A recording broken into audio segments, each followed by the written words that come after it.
Did you know that every 6 minutes someone dies of a blood clot in the U.S.? That's according to the National Blood Clot Alliance, raising awareness in honor of Blood Clot Awareness Month. Doctors say blood clots can happen to anyone at any age. You and me and everybody around us has this in us. Goddamn right. There's no way around it. It doesn't matter if you complied or if you resisted. No matter what side you were on, no matter what your political stance is. I'm talking about the spike protein.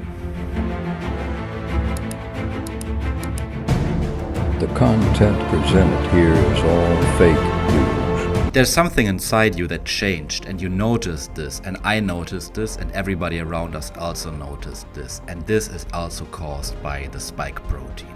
It's sleep issues, it's fatigue, it's anxiety, it's depression, it's all these symptoms mingled together. It affects all biological systems because the spike protein can get into all of these cells. The spike protein, the virus, it affects over 300 different biochemical pathways in your body. So that's why people have so many different symptoms. You could put 100 people in the same room and each person can have a variation of what they're experiencing. It's even things that we will not be talking about yet, which is infertility, which is tumors, which is other long-term complications. These are just personal experiences of myself, I'm telling you. This is not medical information. This is just my view and my experiences on this whole topic. I will tell you in this video exactly what I would be doing to remove this. I will also help you understand what is actually going on inside the body. This is just some information I compiled that I am using, that I want to just share with people. So let me start with chapter number 1. What actually happened to us? In a nutshell, we all got this spike protein. It doesn't matter if you just had the sickness or you had the sickness a few times or you complied with what the medical system was telling you. No matter what, if you liked it or not. Matter of fact is, we now have the spike protein inside our body. So the spike protein actually gets inside the cells, okay? It wants to go in the cell. Once it gets inside the cell gets transformed into almost a half-dead cell, like a zombie cell, we call it. And the spike protein, it can change our own proteins. It can change the way they form and bind. In a layman's term, we call this microclots in the medical world. Microclotting disorders. Now they're trying to reframe it, giving it different names like amyloid, fibrinogen structures, whatever, but in general we're always talking about these microclots. And that's the hypothesis of science right now. 60% of the scientists researching this field believe that the microclotting that the spike protein is causing is the main issue driving all these problems. I was stopping every couple of 100 yards to catch my breath. Buffalano says his condition worsened over the next couple of months, and when he couldn't make it up a set of stairs, he went to the emergency room. We don't know for sure, and I want to admit that, if it's a direct cause of the spike protein causing the clotting, or if it's the spike protein causing inflammation as a mediator, which then in turn causes the clotting. But we know spike and clotting are directly related to each other. And we know it's causing havoc. It's wreaking havoc on so many people, and it makes me mad. I know so many people personally that are affected by it, that lost their ability to do sports. They were huge sportsmen. They were nice people that were able to do sports always, and now suddenly they have this cough. They're coughing for years already. They have their VO2 max, the maximum exercise capacity. It's reduced, it's half. They cannot do sports anymore like they used to, and it makes me mad that we have to deal with this. But we have to deal with this, and we have to stay optimistic, because if you're not optimistic, then you've already given up, so that's not an option. So what is actually happening? These clots, sorry for the ramble. So these clots are forming inside your blood. These clots, you can imagine them like little magnetic pieces that attract other pieces, and they like to stick together. They're really like magnetic sticky, and they make other things stick to them, and they cause these longer clots, and they can be located anywhere. They can be located in your lungs, where they're reducing your exercise capacity. They can be building up in your brain, where they can be related to things like anxiety, depression, or brain fog. They can be also inside your reproductive area. I'm not allowed to talk about this more on YouTube, but they can also be in your reproductive area. Maybe they're one of the reasons you're facing an infertility crisis, but I don't know, just saying that out loud there. So in general, they can be found in different organs, and then they have organ-specific consequences. Blood clots can happen anywhere in the body, and what's more concerning is that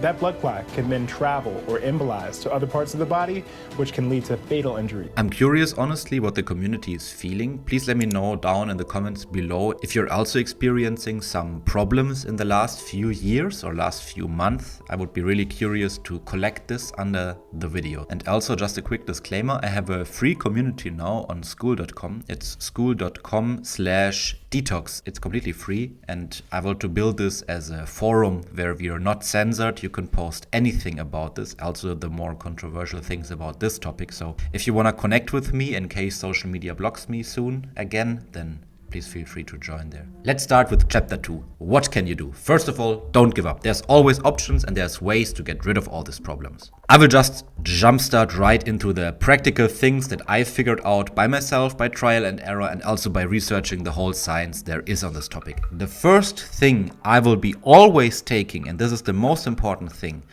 for most people, is a combination of vitamin D, of vitamin K2, and of magnesium. Why? The vitamin D, it's our most important steroid hormone. Yes, you heard it right, it's not a vitamin. We call it vitamin wrongly, but it's a hormone. And this hormone has so many different functions in our body, and one of the most important functions is regulating our immune system. The big issue is that most people, they do not get enough sun. Ask yourself, how much sun exposure did you get in 2023? How much sun exposure are you getting right now? I'm sitting here on my little desk in front of my nice background in hellhole Berlin, and the sun hasn't been shining for the last 6 months or something. It's always dark and gray, so I'm not getting any sun. I'm trying whenever I'm out, I try to peek into the sun, I'm trying to do the sun glazing, but here it's really difficult, so you need to find ways to work around that. Taking vitamin D is one of those ways. Now even the official organizations are starting to recommend it. They're recommending laughable dosages. They're recommending like 1,000, 2,000 IUs. I'm usually taking between 5 and 20,000 IUs every day. Just it out there. And even my kid, I have a 1-year-old son, I also give him vitamin D every single day because he's not in the sun. Fun fact, if you're in a sunny region and you reduce your seed oils, which are highly inflammatory, all seed oils like soybean oil, like canola oil, like rapeseed oil, if you reduce them, then the likelihood of you getting sunburns in the morning sun or the night afternoon sun is minuscule. So if I would be living in a warmer climate on an island where I hopefully live soon, then I will be always out in the sun in the mornings and in the afternoons. And I will not be wearing any sunscreen because I don't need it, because I have a good diet. So I take this vitamin D together with the magnesium. Why magnesium? Most people have too little magnesium. We have a whole magnesium deficiency problem around us because our soils, they're completely depleted. They farmed these soils and there's no magnesium in our food. And we need magnesium for our body to work, but we also need it for the vitamin D to work. So always take it with magnesium, 400 milligrams. There's different forms of magnesium. If you have anxiety, you can take the bisglycinate. If you have heart issues, you can take the taurate. If you have digestion things, then you can take the citrate. It doesn't matter. Just don't take oxide. Oxide is shit. You take this, and I would also take vitamin K2 with that. What? Why vitamin K2? Vitamin K2 prevents atherosclerotic plaques forming through the vitamin D. And vitamin K2 also has a great other benefit. It regulates blood clotting. And as we talked in the beginning, blood clotting is the main causal thing happening in our bodies with a spike. So you can already start regulating this. And what does this, I call it the trifecta of health, what does this trifecta do? It upregulates your immune system's ability to get rid of the spike, use macrophages, use your innate immune ability to defend yourself. It regulates the blood clotting. The magnesium, again, regulates your mitochondria. This is like a whole wellness program for your cells already. The next thing I would be doing, number 2, is nattokinase. What is nattokinase? You maybe already heard of it from Dr. Peter O'Callaghan or something. Is it even? Nattokinase is an enzyme. You always notice enzymes by the kinase, ASE ends is always an enzyme.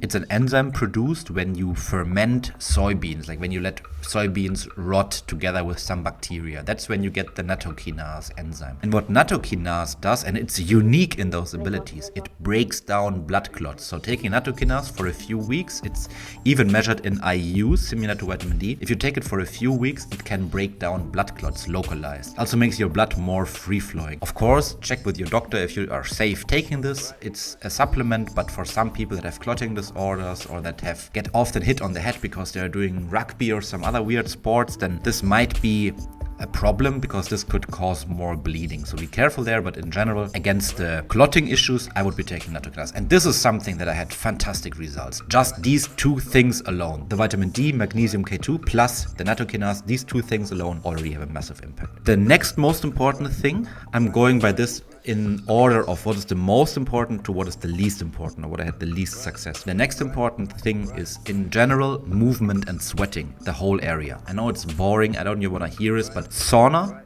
probably is one of the most effective methods of getting rid of toxins in general. We have been seen that our skin is our largest organ, you know that, right? And by sweating out, you remove tiny particles, and you can be removing heavy metals, you can be removing other toxins through your body, and you also get your metabolism to work up again. What is cool about sauning is that it releases heat shock proteins, and these heat shock proteins, they massively stimulate immune cells. That's the reason why we have studies showing people that regularly sauna, they have way less chance of getting tumors, they have way less chance of getting cardiometabolic issues, so anything from heart attacks to strokes, but also metabolic issues in the brain like Alzheimer's, which we also call diabetes type 3. Also, these are massively reduced if you're sauning regularly. So sauna is probably the number 3 most important thing you can be doing. Try to go for the sauna once, twice a week for a few weeks while also doing the supplement protocol. That's what I would be recommending you. A little side note about the sauna. I honestly don't know for sure why there's only old people around me in the sauna, but I have noticed this trend. Like, I go to the sauna 3 to 5 times a week. I love sauning. Sauning for me,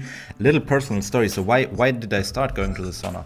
When I was younger, I used to always have I had this feeling of emptiness in myself, like I wasn't enough, or like some kind of just not feeling fulfilled or something. And I, like most people, used to cope.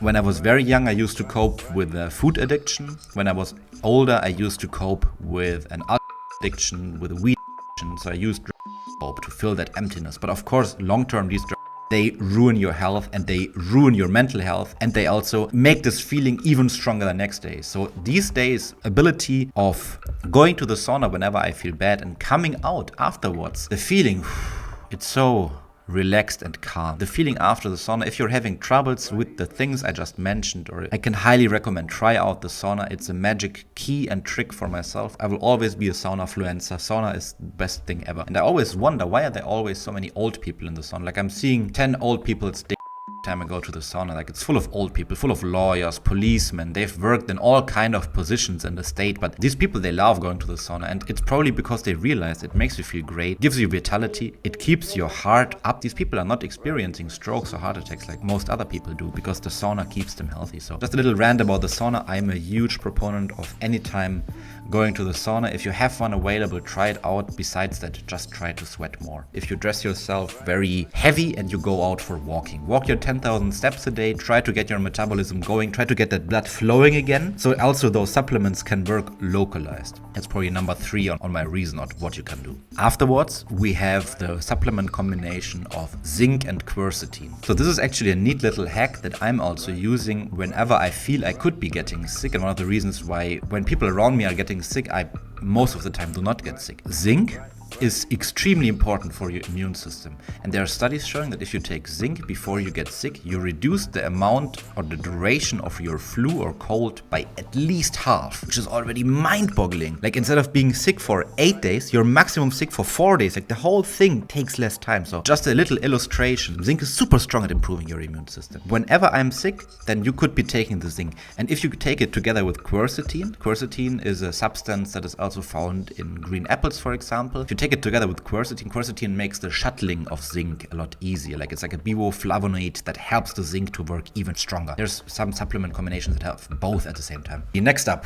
we have the N-acetylcysteine. N-acetylcysteine is actually used in the medical field for paracetamol, acetaminophen poisoning. It's really strong antioxidative, so it helps our antioxidation system. And one of the things you have to realize for the science of detoxing, and I will make a whole video about the science of detoxing. If you don't want to miss that out, it's time to follow the channel. First of all, we have phase 1 detoxification, which is based around cytochrome P450, like an enzymatic system with your liver.